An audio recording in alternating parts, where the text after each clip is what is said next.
بسم اللہ الرحمن الرحیم. ناظرین، ڈاکٹر اختر سندھو آپ سے مخاطب. آج کا جو موضوع سخن ہے وہ ہے تعلیم. ہمارے ملک میں جو سماج کی ترقی کے لیے جس چیز کی سب سے زیادہ ضرورت ہے وہ کوالٹی ایجوکیشن ہے. ایجوکیشن کے لحاظ سے اسکول، کالج، یونیورسٹی، یہ تین کمپوننٹس ہیں کہ جن کی بہت زیادہ اہمیت ہے. آج اس موضوع کے اوپر گفتگو کرنے کے لیے ہمارے ساتھ مہمان موجود ہیں. امریکہ سے پاکستان میں کانفرنس اٹینڈ کرنے کے لیے آئی ہوئی ہیں Nora Gomez. I welcome you Nora Gomez.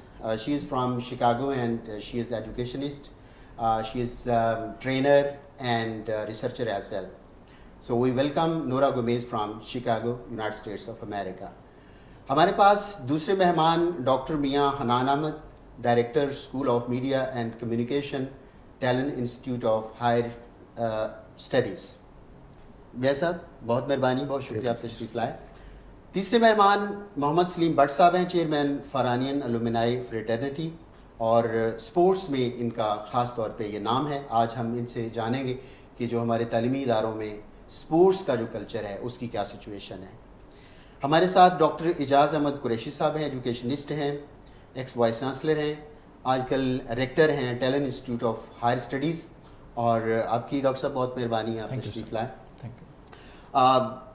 Later on Hanif Qamar صاحب ول جوائن اس. تو میڈم آپ سے we start from you. You have been teaching in Chicago schools for decades, I should say. 25. And you have been training, imparting awareness and training to the teachers. So what's the impact of school education on the youth? Well, it's significant since it gives them a reason, or it gives them a path to survive. And it gives them more direction, and they can help their communities, they can help the nation, and they can help develop the country. So the impact is really noticeable because more and more students are graduating these days. More and more students are interested in getting a higher degree. So this is progress. This is what every nation is looking for. So you have visited Pakistan and you have gone through the streets and different markets. So what kind of attitude you have received from the people of Pakistan? Oh, the people of Pakistan is amazing. Highly educated. The group that I'm sitting among is highly educated, very, very dedicated to the job. So I think Pakistan has a bright future because these people are preparing others to take the leadership of the country. Thank you. Doctor Mian Hanan Ahmad صاحب، اس وقت بہت زیادہ یہ ہے کہ جو education ہے وہ ریسرچ اورینٹڈ نہیں ہے اور انڈسٹری کے ساتھ اس کا تعلق نہیں ہے. اس کولیبریشن کو، اس ڈائلیما کو کیسے دیکھتے ہیں آپ؟ دیکھیے، پاکستان میں جب سے ہائر ایجوکیشن کمیشن پاکستان میں اسٹیپ ان ہوا ہے 2000 کے بعد اسٹیبلش کیا گیا ہے، اس کے بعد گورنمنٹ کا بھی یہی فوکس تھا کہ ایجوکیشن کا جو اسٹینڈرڈ ہے اس کو امپروو کیا جائے. اس کو انہی جو آپ کے جو لیڈنگ ورلڈ کنٹریز ہیں لائک یونائٹڈ اسٹیٹس، بریٹن، اس کے حوالے سے ہمارا اسٹینڈرڈ بھی امپروو کیا جائے تاکہ ہم جو نا اس لیول کی ریسرچ پروڈیوس کر سکیں. انفارچونیٹلی اگر آپ اس سے پیچھے دیکھیں تو بالکل بہت کم ریسرچ پروڈیوس ہوتی تھی. اب جو ہے نا یونیورسٹی میں ریسرچ پروڈکٹیوٹی بڑھی ہے، number of research articles impact factor journals produce ہونا شروع ہوئے ہیں. پر ابھی جو ایک میجر چیز جو نظر آ رہی ہے وہ انڈسٹری اور یونیورسٹی سے جو کولیبوریشن ہے نا وہ بہت ہی ابھی لیکنگ ہے اس کے اندر. یعنی کہ ہماری جو یونیورسٹیز ہیں وہ ان پروجیکٹ کے اوپر ریسرچ نہیں کروا رہی، یا انڈسٹری جو ہے وہ یونیورسٹیز کو اپروچ نہیں کر رہی کہ بھئی ان ایریاز کے اندر ہمیں ریسرچ چاہیے. فار ایگزامپل اب لوکل لیول کے اوپر جس طرح پاکستان میں وینٹیلیٹرز بننا شروع ہوئے ہیں یا ڈفرینٹ لیولس پہ جو ریسرچ ہو رہی ہے اس پہ یہ ہوتا ہے کہ آپ جب انڈسٹری پیسہ لگاتی ہے یونیورسٹیز کے اندر اور ڈفرینٹ جو پروفیسرز ہوتے ہیں یا ریسرچرز ہوتے ہیں ان کو انکریج کرتی ہے کہ جی آپ جو ہے نا اس ایریاز پہ ہمیں کچھ پرابلمس آ رہے ہیں تو آپ ہمیں کس طرح اس میں اپنی ان پٹ دیں گے اور ہم اپنی انڈسٹری کو اس کے حوالے سے امپروو کر سکیں. اس کے لیے میں سمجھتا ہوں کہ گورنمنٹ کو ڈراسٹک اسٹیپس لینے چاہیے، گورنمنٹ کو اور انڈسٹری کو چینلائز کرنا چاہیے. چیمبر آف کانفرنسز جو کانگریس ہے ان کو ان کے ساتھ یونیورسٹی کے ساتھ کولیبوریٹ کروائے جائے ڈفرینٹ ڈپارٹمنٹس کے ساتھ، جیسے کہ کیمیکل انجینئرنگ،